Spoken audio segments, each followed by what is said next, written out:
On peut être troublé, lorsqu'on lit la Torah, de voir l'écrivain sacré parler d'Élohim en désignant les dieux étrangers. Serait-ce accepter leur existence? Le judaïsme viendrait-il d'une monolatrie, c'est-à-dire un dieu spécifique à une tribu qui accepterait l'existence des autres dieux? Bien au contraire. Une étude approfondie des textes des plaies d'Égypte peut nous permettre de voir que les autres divinités sont au contraire considérées comme de vastes supercheries sans pouvoir, des bouts de bois pour superstitieux. Je suis Mila Kerman et vous écoutez Parshaïka. Moïse va donc plaider auprès de Pharaon la liberté pour son peuple hébreu à l'aide d'Aaron. Mais rien n'y fait. Les plaies vont se déverser sur l'Égypte une par une. Comment commence toute cette histoire? Un passage intéressant où Dieu dit à Moshe qu'il le fait Dieu, qu'il le divinise aux yeux de Pharaon. Pourquoi était-il nécessaire de dire cela, de diviniser Moïse aux yeux de l'Égypte et de Pharaon? Les commentateurs nous disent que comme Pharaon se prenait lui-même pour un dieu, il était peut-être naturel que Dieu divinise, entre guillemets, Moïse, afin qu'il lui parle d'égal à égal. Mais n'est-ce pas là une sorte de facilité? Au lieu de faire comprendre à Pharaon que Dieu ne peut pas avoir d'image mortelle, eh bien on va lui donner un faux Dieu, ne serait-ce Moïse. Comment comprendre ce passage énigmatique? Shadal nous dit que c'est simplement une image, une façon de comprendre comment Moshe et Aaron interagissaient entre eux, à la manière d'un dieu et d'un prophète servant d'interprète. Mais Rabbeinu Bechaye nous dit que c'est au contraire pour humilier Pharaon, qui se prend pour un dieu, pour le créateur du Nil, eh bien on lui met un dieu humain au-dessus de lui. Comme pour ridiculiser l'idée d'un dieu mortel et humain, Dieu veut faire comprendre à Pharaon l'impossibilité de cette conception en le mettant face à face avec ce principe. Il est facile en effet de se prendre pour Dieu lorsqu'on n'a personne au-dessus de nous, lorsqu'on n'a personne en face, lorsqu'on n'a aucun être humain qui se proclame supérieur. Mais face à un autre être humain qui effectivement se proclame supérieur, eh bien Pharaon pourrait peut-être se rendre compte de la supercherie présente dans le fait de diviniser un être mortel, de chair et de sang.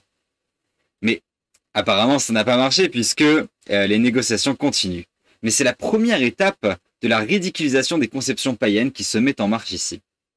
Parce que oui, il y a une véritable négociation à un moment. Il dit à Pharaon qu'il va simplement partir quelques jours pour motif de célébration religieuse.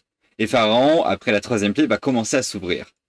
Pharaon dira à Moïse et à Aaron, « Ok, faites votre fête religieuse, mais ici, dans le pays. » Ce à quoi ils répondront, « L'onachon la sotken, ki toavat mitzrayim nisbar l'Hashem Elokeinu, en nisbar et toavat mitzrayim l'ainehem velo yiskelunu. » C'est pas bien de faire ça, parce que les sacrifices qu'on offre à Dieu, notre Dieu, c'est une abomination, une toéva pour les Égyptiens. Si on le fait devant eux, si on sacrifie devant eux, eh bien, est-ce qu'ils ne vont pas nous lapider? Effectivement, pourquoi ce serait une toéva? Qu'est-ce qui est une toéva dans le fait de sacrifier des béliers ou des agneaux pour Dieu? Eh bien, à cette époque, les dieux égyptiens Amun et Khnub, je ne sais pas comment prononcer ça, étaient très importants. Et Amun était le roi des dieux représenté par un bélier, justement. Les adorateurs de Khnub adoraient aussi les animaux. Et effectivement, à l'époque où il y a eu un temple juif à Éléphantine, c'est vrai, je ferai peut-être une vidéo dessus à l'occasion, si ça vous intéresse, eh bien, les prêtres de Khnub avaient attaqué le temple juif lorsqu'ils ont réalisé le sacrifice de Pessah, qui était une forme, en fait, d'insulte pour ces dieux-là. Donc, nous avons un dieu représenté par un bélier et dès le départ, deux éléments polémiques contre les dieux égyptiens. Moïse est pseudo-divinisé pour se moquer de la pseudo-divinité de Pharaon et l'annonce officielle de la volonté hébreu de sacrifier un animal sacré chez les Égyptiens. À Pharaon, c'est quand même pas rien. Et la première plaie va commencer par un ordre de Dieu très précis. Trop précis. L'Éternel dit à Moïse, parle ainsi à Aaron, prends ta verge, ton bâton, dirige ta main sur les eaux des Égyptiens, sur leurs fleuves, sur leurs canaux, sur leurs lacs, sur tous leurs réservoirs, et elles deviendront du sang. Et il n'y aura que du sang dans tout le pays d'Égypte, même dans les bois et les pierres, ou bas etzim ou bas avanim. Traduit par le rabbinat par les ustensiles de bois et de pierre, ce qui fait un petit peu plus sens. Mais bois et pierre, ça ne vous rappelle pas quelque chose? Etz va even dans Devarim, ce sont les faux dieux de bois et de pierre. De piètres idoles sans aucune puissance, juste bons pour les religions de superstitieux. C'est d'ailleurs ce que souligne le Midrash sur ce passage, en mettant en relation avec un autre verset, auquel nous reviendrons, dans lequel Dieu promet de frapper tous les dieux d'Égypte. Le sang est aussi synonyme d'impureté. Et donc, on vient frapper le Nil qui était adoré par les Égyptiens. D'ailleurs, Dieu dit à Aaron d'étendre sa main vers les eaux, Mais Aaron ira plus loin et frappera le Nil, frapper le dieu et le rendre impur par le sang. Un symbole tellement fort que toute l'Égypte et Pharaon plieront directement, non? Non. Sans trop de spoiler, vous savez qu'il n'en est rien, et que toutes les autres plaies vont aller dans ce sens. Le verset qui parle de l'invasion des grenouilles précise que ces grenouilles étaient partout, jusque dans les fours et les récipients utilisés pour pétrir la pâte. Pourquoi parler de la cuisine juste à ce moment-là? Parce que les grenouilles, en fait, sont des animaux impurs, qui obligeront les Égyptiens à casser leur four qui n'était plus cachère en quelque sorte. De plus, la déesse égyptienne de la vie et de la fertilité était représentée dans l'Égypte ancienne par, je vous le donne en mille, une grenouille. Quand Pharaon prie pour que les grenouilles retournent dans le Nil, eh bien, en lieu de ça, elles vont périr sur place et empester dans toutes les rues de l'Égypte.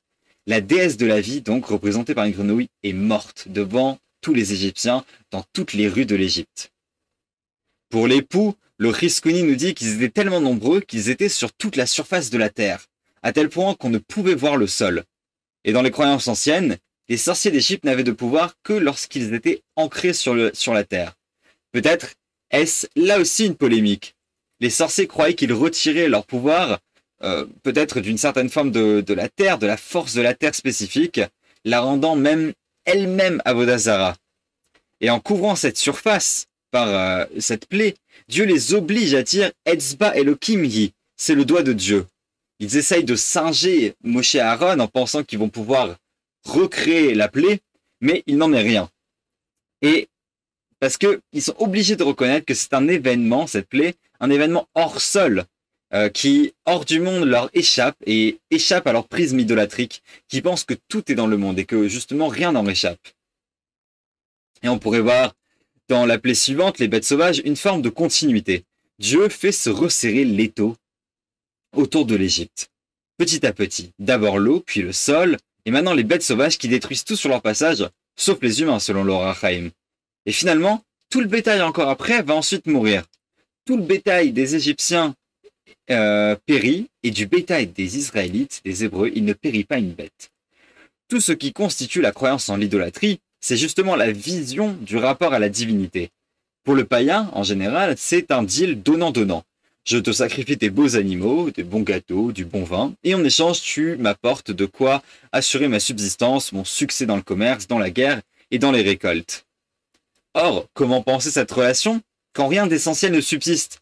Les dieux ne peuvent pas contrôler le Nil, ils ne peuvent pas contrôler les récoltes, ils ne peuvent pas contrôler le commerce et la viande par les animaux, ils ne peuvent même pas me protéger des bêtes sauvages. À quoi servent-ils? Et d'ailleurs, il faut des prêtres pour les servir, ces dieux. Mais si ces prêtres sont touchés par la plaie d'après, donc les furoncles, eh bien, ça va poser problème. Parce qu'on sait par Hérodote que les prêtres devaient se raser intégralement chaque jour pour être considérés purs pour le service.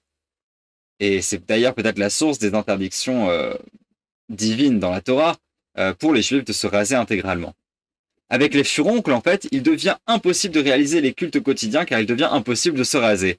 Dieu empêche donc toute relation avec les faux dieux. Des deux côtés, les humains ne peuvent plus penser que les dieux sont en capacité d'offrir quelque chose, puisqu'ils ne contrôlent plus rien, et les prêtres de leur côté ne peuvent plus les servir. On a donc là une volonté de casser la relation des deux côtés. Et la grêle va s'inscrire dans la suite logique de maîtrise des événements. Dieu maîtrise l'eau, la terre, et maintenant l'air et le feu. Et c'est d'ailleurs peut-être ce que fait remarquer Rabbeinu Bechaye lorsqu'il dit que Dieu a agi sur l'équilibre des quatre éléments. Et il est écrit, Moïse dirigea son bâton vers le ciel, et le Seigneur produisit des tonnerres et de la grêle, des feux s'élancèrent sur le sol, et le Seigneur fit pleuvoir la grêle sur le pays d'Égypte. C'était une grêle et un feu tourbillonnant au milieu de la grêle. C'était effroyable. Rien de pareil n'était arrivé dans tout le pays des Égyptiens depuis qu'ils formaient une nation. Donc des feux viennent du ciel et cette fois-ci des hommes meurent aussi. L'étau se resserre. Mais Dieu laisse toujours le libre arbitre. La Torah précise que le lin et l'orge ont été touchés, mais pas le froment et l'épeautre. Et le Or HaChaim dit que c'est pour que les Égyptiens aient encore la possibilité, toute petite possibilité, mais possibilité certes, de penser que Dieu a encore une puissance limitée. Mais les sauterelles vont entreprendre de détruire la végétation tout entière, les moindres petites choses qui restaient. Et donc le cycle matériel, physique, naturel est complètement fermé et brisé. Et c'est à ce moment-là que viennent les deux attaques finales. L'obscurité. Quel meilleur pelé contre le dieu tout-puissant, le dieu soleil, le dieu Ra.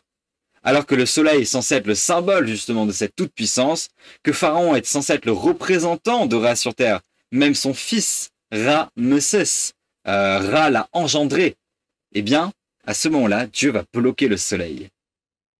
Et pour comprendre la mort des premiers-nés, il faut revenir en arrière. Car dans le chapitre 4, Dieu dit à Moshe, va yomer Hashem le Moshe, Belertecha la shuv mitzrayma roe kol hamafutim asher samti biyadecha vasitam lifne Pharaon vani achazak et libo velo yishalach et ha'am va'amarta el paro ko omar Hashem beni bichori Israël. L'Éternel dit à Moïse, maintenant que tu te disposes à rentrer en Égypte, sache que tous les miracles dont je t'aurai chargé, tu les accompliras devant Pharaon, mais moi, je laisserai s'endurcir son cœur et il ne renverra point le peuple. Et alors tu diras à Pharaon, ainsi parle l'Éternel, Israël est le premier-né de mes fils. Or, je t'avais dit, laisse partir mon fils pour qu'il me serve et tu as refusé de le laisser partir. Eh bien moi, Iné, Anochi, Orag et Bincha Bechorecha, je ferai mourir ton premier-né. Le rabbin Tzvi Hoffman dit que ton premier-né adressé à Pharaon signifie tous les premiers-nés d'Égypte. Les premiers-nés, en fait, qui avaient vocation à être tous des Kohanim avant la faute du veau d'or chez les Juifs, qui sont dans les civilisations de l'époque considérés généralement comme ayant des contacts privilégiés avec la divinité, à tel point que c'est souvent eux que les païens sacrifient. Ces premiers-nés-là, ces derniers symboles de l'idolâtrie égyptienne, derniers chaînons qui tiennent après que l'idolâtrie égyptienne tout entière ait été mise sans dessus-dessous, eh bien ceux-là doivent mourir. Et ainsi, la condition pour que les Bnei Israël sortent d'Égypte est de se laver de 49 niveaux d'impurité présents. Ils doivent abandonner toutes les influences néfastes et les conceptions idolâtres. Non pas qu'il n'y avait pas en Égypte des conceptions qui pouvaient être bonnes, voire Parsha Yeka Yitro de l'année dernière sur YouTube. Se laver, en fait, de l'impurité présente, c'est casser un à un les concepts fondamentaux de l'idolâtrie. C'est se distancer pas à pas du paganisme. C'est tuer tous les dieux, le Nil, les grenouilles, les béliers, les agneaux, le soleil, la terre divinisée. C'est remettre tout à plat pour naître véritablement en tant que peuple.